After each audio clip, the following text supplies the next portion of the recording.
What's up, y'all? Welcome to Raising Jordyn, where we give insight and information on all things fashion, music, and money from a dad and daughter perspective. How y'all doing?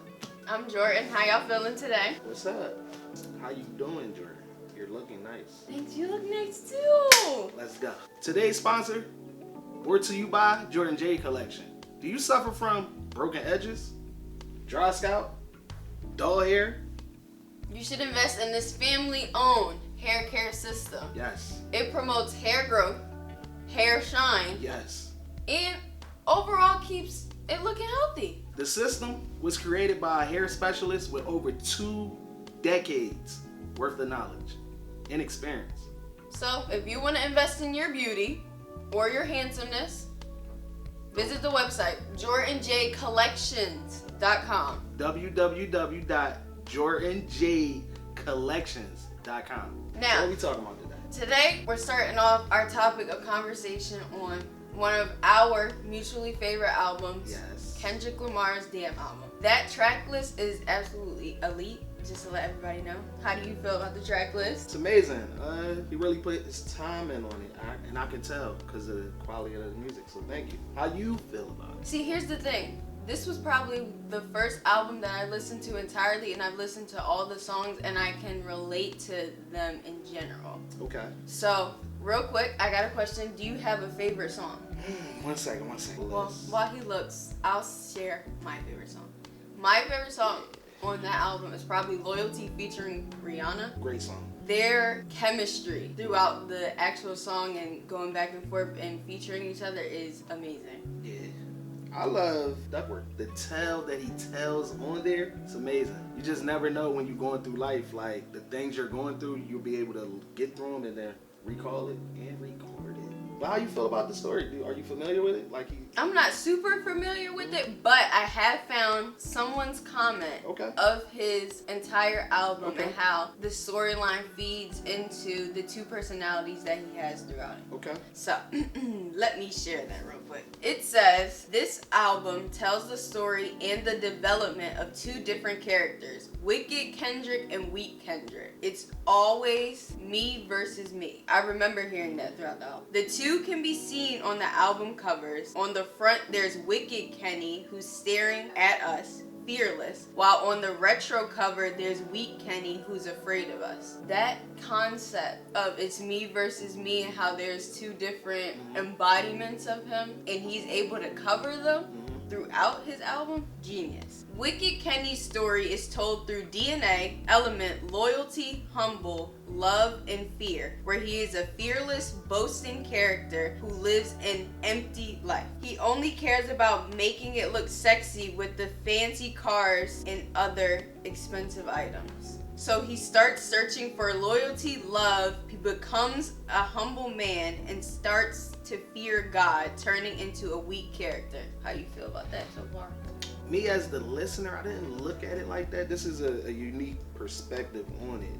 But the songs are amazing. Now, I would have to definitely dive back into hair. Like, my man is fearful in these songs. But great deliverance on the actual songs themselves. How you feel about it being fearless? Do you agree with it? I slightly agree with him being boastful and prideful in those first couple of songs, but I can see the transition to the others, if that makes sense. Okay, I agree with you. I can see the transition. Now, Weak Kenny is fearful. He has a weak spirit and feels abandoned by God. He calls him on by his family and friends and starts to fall into lust. At the end, he feels like a God talking face to face with God himself, showing no fear, so he turns into a wicked character. I mean, once again, I didn't look at it like that. The songs is great. Turning himself into a God, I mean, it's a God in all of us, I believe, but now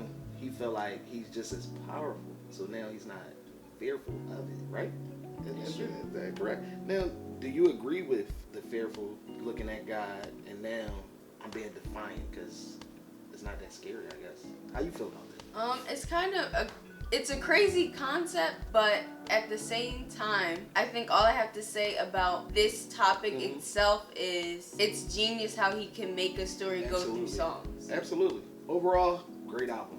Thank you for the album. I appreciate the art. I would like to thank Kendrick Lamar as well. That was one Shout out of to Kenny. your best pieces you have ever put out to me.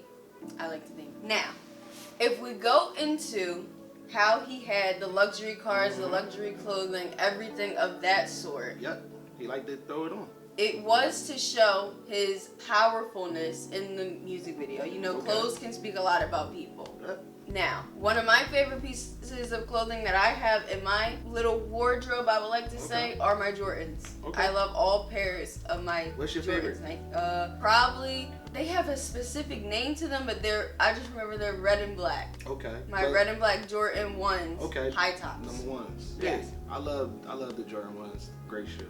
As a man of many, many sneakers that you have, because I see your collection. I love options. I see you have multiple pairs of Balenciagas. Okay. How do they feel on your feet? Amazing. The technology that they induced into the sneaker, it's amazing. I recommend everybody get a pair. At least try them out. I'm excited for the Adidas and the Balenciaga partnership. They did a collab. What you think about them? How they look to you? Honestly, it very much surprised me because you would think Adidas is it's not a very expensive brand. It's still higher than most, like a Target, but it's not as expensive as like a Gucci. It's a genius collab to me. And the design is absolutely fire. Yeah, I love the design. And they got a few colorways that I can see myself in. How about you? I don't know. I'm not an electric popping color type of person. Okay. I like my neutrals, like my browns, my greens, even light blues. But this electric blue definitely pops. Okay. And then right after that, on the 4th, they dropping the 𝗖𝗿𝗄𝐻 dunks. How you feel about those? I love low top dunks so much. Amazing. They feel incredible. I don't own a pair yet, but high tops, Manifestation. low tops, you can catch me in a couple pairs of them. You To know mention it's on the 10th, we have the salad. Now, keep in mind, I don't know how to pronounce his name. I am so sorry Excuse us, please. for butchering his name. Yes, but I love your work. But we have the 𝗟𝗵𝗄𝐻𝗵𝗵𝗁 Yes. Crocs Yes. collab coming. Yes. I'm a huge fan, especially of his. Like, I love Crocs and love what they do, but him collabing with them, shout out. I appreciate it. I don't know anything about the designer. I just heard about this scrolling through Instagram the other day. They are unique. They are definitely unique. The design itself is going to stand out from others. Yes. Eye-catching. Are you going to cop a pair? For sure. And I like the black ones. I love how they look. Yes, I'm going to cop a pair. Now. You gonna hold out? Oh, I don't know. I know you want them Lightning McQueens, but... Oh, I need my Lightning McQueens. You know they light up. 𝗃𝗄𝐻. To touch on your Balenciaga quote and comment from earlier, you had mentioned that you would like for others to be able to share in the liking for the feel of Balenciaga. I recommend everybody invest in a pair. You definitely have to do it smart because we all work hard for our money. So use your points, leverage your credit, and you can manufacture, spend your way into these luxury brands. That's how you do it. Now, if you don't mind me asking, how did you acquire so many pairs? So I leveraged my credit, I paid my bills on time, I invested in myself, and then through me leveraging my credit, I was able to get credit cards, and you build points. Okay. You know, gas, food, everyday life. So I'm steady having transactions, so I'm gaining points, and then I use those points to buy items like Balenciagas. So, speaking of credit, speaking of credit card and sneakers themselves, I was telling you earlier that I wanted to purchase a pair of Balenciagas myself. You have told me and Jayden before that we should not spend more than 1/3 of the available amount on our credit cards. Right? Now, I know Balenciagas are very, very expensive, hurt a lot of pockets. I have a credit card that is worth $1,000. I have $1,000 available on it, and I have not touched it yet. Would I be able to afford a pair of Balenciagas right now? Yes, you can afford a pair of Balenciagas. If, say you have the Balenciagas is on sale for $500. Okay. I always tell you don't spend more than 1/3 because you want to keep your utilization low. Okay. So before your due date on your bill, you spend your $500 on your card, but take your cash and place it right on your credit card. So you'll get the points for spending the $500 and getting the Balenciagas, and you also avoid utilization being high because you paid it before your due date. Catch me in a pair of Balenciagas in a couple months, guys. Big steppers. She's a big stepper. Now, we're getting to the end of our show. Okay. Episode 1 was fabulous for me. It was. Thank y'all for joining us. It was. Thank you for tuning in. Yes. Thank you for being here, guys. Yes. Want to close out with the quote? Think it's quote time? I think it's quote time. All right. I once heard a great philosopher say, life is too short to get paid every 2 weeks. Think about it. We'll speak on it later. How do you feel about today? I feel amazing. I'm so happy that I get to raise Jordyn. That's how I feel. I like that shirt. We got this thing. I know it. We twin it. Antifamous.com, but you can get it through MurrayExperience.com. Tune in next time. We got more to come. We New are topics. excited to bring this content and show to y'all. So come on, lock in with us and let's start this conversation going. Let's keep it going.